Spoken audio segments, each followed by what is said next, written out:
Programme दी monic money IQ में खुशामदीद, जहां मकसद मनी IQ को बेहतर बनाना है। जी हाँ, और आज की हमारी गुफ्तगू बहुत ही दिलचस्प होने वाली है। बिल्कुल, और मैं ये वाज़ेह करता चलूं कि आज की हमारी ये जो डिस्कशन है ये किसी बैरूनी तहरीर या आर्टिकल पर मबनी नहीं है, सही, बल्कि ये हमारी अपनी इंतहाई गहरी मार्केट रिसर्च यानी डीप मार्केट रिसर्च पर मबनी है। और आज हम एक ऐसे मौजू पर बात करने जा रहे हैं जो पाकिस्तान की 75 साला तारीख में शायद पहली बार हो रहा है। एक ऐसा माशी इनकलाब जिसका हम सबको दहाइयों से इंतजार था। 100% ऐसा ही है। आज का हमारा मिशन ये जायजा लेना है कि पाकिस्तान में पहली बार 100% मुकामी सतह पर तैयार होने वाली यानी मुकम्मल मेड इन पाकिस्तान इलेक्ट्रिक गाड़ियों का दौर कैसे आ रहा है। और ये कोई हवाई बात ही नहीं है, ये वाकई ग्राउंड पर हो रहा है। अगर हम पिछले 75 सालों की हिस्ट्री देखें ना, तो हमारा एक ही रोना रहा है कि डॉलर थोड़ा सा ऊपर जाता है और इधर गाड़ियों की कीमतें रातों रात आसमान पर पहुंच जाती हैं। बिल्कुल, और इसकी वजह बहुत सादा सी थी कि हम गाड़ियां बनाते तो थे नहीं, सिर्फ बाहर से इंपोर्टेड पुर्जे मंगवाकर उन्हें जोड़ते थे, बस असेंबल करते थे। और इसीलिए ये जो नई पेशरफ्त है ये इस पूरे फरसूदा मॉडल को जड़ से उखाड़ फेंकने की सलाहियत रखती है। मतलब एक 100% मकामी तौर पर तैयार होने वाली इलेक्ट्रिक गाड़ी। ये सिर्फ एक गाड़ी लॉन्च होने की खबर नहीं है, ये ज़र मुबादला के ज़खायर पर जो मुसलसल दबाव रहता है उसे कम करने का एक बहुत बड़ा कदम है। हमारी रिसर्च के जो हैरत अंगीज हकायक सामने आए हैं वो बताते हैं कि इस गाड़ी की तैयारी का अमल बाकायदा शुरू हो चुका है और इसका जो पहला प्लांट है वो लाहौर में लगाया जा रहा है। लाहौर में? जी, और क्या टाइमलाइन सामने आई है रिसर्च में उसके लॉन्च की? उम्मीद यही है कि इसी साल जून या जुलाई तक ये गाड़ी मार्केट में मुतारिफ करवा दी जाएगी। जून या जुलाई तक? वाह, ये तो बहुत ही करीब है। और सबसे बड़ी हैरानी की बात बताऊं, इस गाड़ी की मुतवक्का कीमत 10 लाख रुपए यानी 1 मिलियन रुपए से भी कम होने की तवक्को है। 10 लाख रुपए से कम? आजकल की मार्केट में तो एक अच्छी दरमियाने दर्जे की मोटरसाइकिल भी लाखों में मिलती है। हाँ, बिल्कुल। और इसीलिए ये मोटरसाइकिल इस्तेमाल करने वालों के लिए गाड़ी पर शिफ्ट होने का एक बेहतरीन मौका है। ये जो 10 लाख रुपए से कम की प्राइस टैग है ना, ये दरअसल एक बहुत बड़ी नफसियाती रुकावट को तोड़ेगी। सही। मिडिल क्लास का एक बहुत बड़ा हिस्सा 2 व्हीलर से 4 व्हीलर पर जाना तो चाहता है, लेकिन गाड़ी की कीमत और फिर रोज रोज पेट्रोल की बढ़ती कीमतें उन्हें रोक लेती हैं। इलेक्ट्रिक गाड़ी तो ये पूरी मसावात ही बदल देगी। और फिर इसकी बैटरी रेंज सुनेंगे तो आप और भी हैरान होंगे। एक चार्ज पर ये गाड़ी 180 से लेकर 200 किलोमीटर तक का सफर तय कर सकेगी। 180 से 200 किलोमीटर? मतलब अगर कोई रोजाना दफ्तर जाता है, बच्चों को स्कूल छोड़ता है, तो उसे शायद हफ्ते में 1 या 2 बार ही चार्ज करनी पड़े। हाँ, बिल्कुल। वो रोजाना पेट्रोल पंप जाने और लाइनों में लगने वाला कल्चर तो बिल्कुल ही खत्म हो जाएगा। बस रात को मोबाइल की तरह गाड़ी प्लग इन करें और सुबह तैयार। ये चीज वाकई रोजमर्रा के सफर के लिए कितनी कारआमद है। और इसका एक और पहलू भी है, टोटल कॉस्ट ऑफ ओनरशिप, यानी गाड़ी चलाने का जो मजमूई खर्चा है वो रवायती गाड़ियों के मुकाबले में बहुत ही कम हो जाएगा। तो फिर जो बड़ी ऑटोमोबाइल कंपनियां दहाइयों से यहाँ इजारादारी कायम किए हुए थीं, उनका क्या बनेगा? उनकी इजारादारी यानी मोनोपोली अब खत्म हो रही है। और इसका वाज़ह सबूत ये है कि हाल ही में इन बड़ी कंपनियों ने अपनी गाड़ियों की कीमतों में अचानक बड़ी कमी की है। हाँ, वो जो लाखों रुपए की कमी आई है कीमतों में। बिल्कुल, उन्हें बखूबी अंदाजा है कि अगर 10 लाख रुपए में मकामी इलेक्ट्रिक गाड़ियां आ गईं तो इनके महंगे मॉडल्स कौन खरीदेगा। हमारी रिसर्च ये भी बताती है कि 2 से 3 मजीद पाकिस्तानी कंपनियां भी इस मैदान में आने के लिए बिल्कुल तैयार बैठी हैं। ये मुकाबला तो मार्केट के लिए बहुत जबरदस्त साबित होगा, लेकिन कोई भी कंपनी इतना बड़ा रिस्क तब तक नहीं लेती जब तक हुकूमती पॉलिसी उसका साथ न दे। 100% दुरुस्त बात की।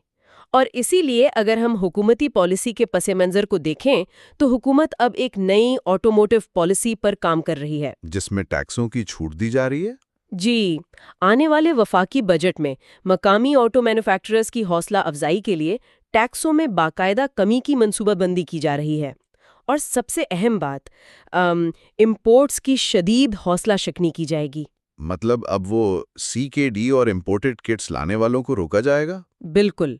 हुकूमत का हतमी हदफ ये है कि गाड़ियों की 100% मकामी तैयारी, जिसे हम लोकलाइजेशन कहते हैं, वो हासिल की जाए, ताकि تاکہ مستقبل میں ہم ان گاڑیوں کو بین الاقوامی مارکیٹ میں مسابقتی قیمتوں پر ایکسپورٹ بھی کر سکیں۔ یہ ایکسپورٹ والا پوائنٹ بہت اہم ہے، کیونکہ امپورٹڈ پرزوں سے بنی گاڑی تو ہم کبھی باہر بیچ ہی نہیں سکتے تھے، وہ اتنی مہنگی پڑتی تھی۔ ہماری ریسرچ میں اس پر بڑا زور دیا گیا ہے۔ نئی پالیسی کے تحت مقامی طور پر پرزے بنانے والی ان چھوٹی صنعتوں کا سامان گاڑیوں میں استعمال کرنا لازمی قرار دیا جا رہا ہے۔ اور یہی وہ چیز ہے جو معاشی ترقی اور جی ڈی پی میں اضافے کا باعث بنتی ہے۔ جب ایک بڑی فیکٹری کام شروع کرتی ہے تو اس کے ارد گرد درجنوں چھوٹی فیکٹریاں لگ جاتی ہیں جو روزگار پیدا کرتی ہیں۔ روزگار کے بے شمار موقع پیدا ہوں گے، بالکل۔ اور اسی روزگار اور عام آدمی کی سہولت کی بات کریں تو ریسرچ کے اگلے حصے میں ایک بہت ہی زبردست بلکہ حیرت انگیز اعداد و شمار سامنے آئے ہیں۔ وہ جو حکومتی سبسڈی کا پروگرام ہے؟ جی ہاں، 100 ارب روپے کی خطیر سبسڈی حکومت الیکٹرک 2 پہیا یعنی موٹر سائیکلوں اور 3 پہیا یعنی رکشوں کے لیے 100 ارب روپے دے رہی ہے۔ یہ واقعی بہت بڑی رقم ہے۔ اس کا مرحلہ وار منصوبہ ریسرچ میں بڑی تفصیل سے موجود ہے۔ جی، آنے والے 4 سالوں میں کل 22 لاکھ، جی ہاں 22 لاکھ الیکٹرک موٹر سائیکلوں اور رکشوں پر سبسڈی دی جائے گی۔ اور یہ ایک دم سے مارکیٹ میں نہیں آئے گی۔ پہلے مرحلے میں 40,000 سواریوں پر سبسڈی دی جا رہی ہے۔ پھر عید الفطر کے بعد مزید 70,000 سواریاں شامل ہوں گی۔ اور جولائی کے بعد مزید 2.5 لاکھ یعنی 2,50,000 سواریاں اس پروگرام کا حصہ بنیں گی۔ یہ فیزڈ اپروچ اس لیے ہے تاکہ مارکیٹ میں توازن برقرار رہے۔ اور سبسڈی کی رقم بھی کوئی چھوٹی موٹی نہیں ہے۔ الیکٹرک موٹر سائیکل پر 80,000 روپے کی سبسڈی دی جائے گی۔ 80,000 روپے کی بچت ایک عام تنخواہ دار طبقے کے لیے بہت معنی رکھتی ہے۔ اور رکشے پر تو 4 لاکھ روپے کی سبسڈی دی جائے گی۔ مطلب 4 لاکھ روپے۔ ہاں، ایک رکشہ ڈرائیور کے لیے تو یہ پوری زندگی بدل دینے والی بات ہے۔ سوچیں، روزانہ جو اس کی کمائی کا بڑا حصہ پیٹرول اور انجن کے تیل میں لگ جاتا تھا، وہ اب اس کی جیب میں جائے گا۔ عام آدمی کی سواری تو اس سے بہت ہی سستی ہو جائے گی۔ لیکن اس پوری الیکٹرک گاڑی کی جو بحث ہے نا، اس میں ایک چیز ہمیشہ سے رکاوٹ رہی ہے۔ بیٹری کا مسئلہ؟ بالکل، کیونکہ الیکٹرک گاڑی کا دل اس کی بیٹری ہوتی ہے۔ اگر ہم گاڑیاں تو یہاں بنا لیں لیکن لیتھیم بیٹری باہر سے امپورٹ کرتے رہیں تو مسئلہ تو وہیں کا وہیں رہا۔ امپورٹ بل تو پھر بھی بڑھے گا۔ لیکن ہماری ریسرچ اس حوالے سے بھی ایک زبردست خبر لائی ہے۔ یہ اصل گیم چینجر ہے۔ پاکستان میں 4 لیتھیم بیٹری مینوفیکچرنگ پلانٹس لگائے جا رہے ہیں۔ 4 پلانٹس؟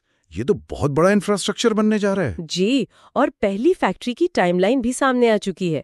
مئی 2026 تک پہلی فیکٹری مقامی سطح پر تیار کردہ لیتھیم بیٹریاں متعارف کروا دے گی۔ مطلب اب ہمیں بیٹری کے لیے بھی کسی دوسرے ملک کی طرف نہیں دیکھنا پڑے گا۔ 100% مقامی بیٹریوں کی پیداوار سے پاکستان کا الیکٹرک گاڑیوں کا جو ماحولیاتی نظام ہے، پورا ایکو سسٹم، وہ مکمل طور پر خود کفیل ہو جائے گا۔ یہ سیلف سسٹیننگ ماڈل ہی تو اصل کامیابی ہے۔ ہم گاڑی بھی خود بنائیں گے، باڈی بھی، موٹر بھی، اور اب بیٹری بھی۔ اور اسی لیے تو ہم کہہ رہے ہیں کہ یہ صرف گاڑیوں کے سستے ہونے کی بات نہیں ہے۔ اس ساری گفتگو کو اگر ہم سمیٹیں تو یہ دامدات پر دہائیوں پر محیط انحصار کو ختم کرنے کا ایک بڑا سنگ میل ہے۔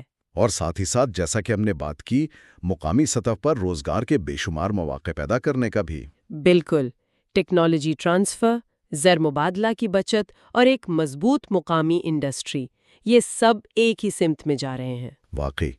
تو آج کے اس پروگرام کے آخر میں ساری تفصیلی ریسرچ کی بنیاد پر سوچنے کے لیے ایک نیا زاویہ، ایک گہرا سوال چھوڑے جا رہے ہیں۔ ضرور۔ اگر پاکستان 2026 تک واقعی 100% مقامی الیکٹرک گاڑیاں اور بیٹریوں بنانے میں کامیاب ہو جاتا ہے تو کیا یہ ملک مستقبل قریب میں ترقی پذیر ممالک کے لیے الیکٹرک گاڑیوں کی ایکسپورٹ کا ایک نیا عالمی مرکز بن سکتا ہے؟ یہ بہت ہی گہری سوچ کی بات ہے کہ یہ ایک قدم ہماری معیشت کی سمت کو کس حد تک بدل سکتا ہے۔ بالکل، یہ سوچنے کی بات ہے، اور ہم چاہیں گے کہ اس حوالے سے تجاویز ضرور دی جائیں کہ ایسے کون سے موضوعات، معاشی رجحانات یا کمپنیاں ہیں جن پر مستقبل میں اسی طرح کی تفصیلی ریسرچ پر مبنی مواد دیکھنا پسند کیا جائے گا۔ جی، فیڈ بیک کا ہمیشہ انتظار رہتا ہے۔ مستقبل کی اپڈیٹس کے لیے بیل آئیکن کو دبائیں اور ہمارے چینل کو لائک اور سبسکرائب کریں۔ Like and subscribe.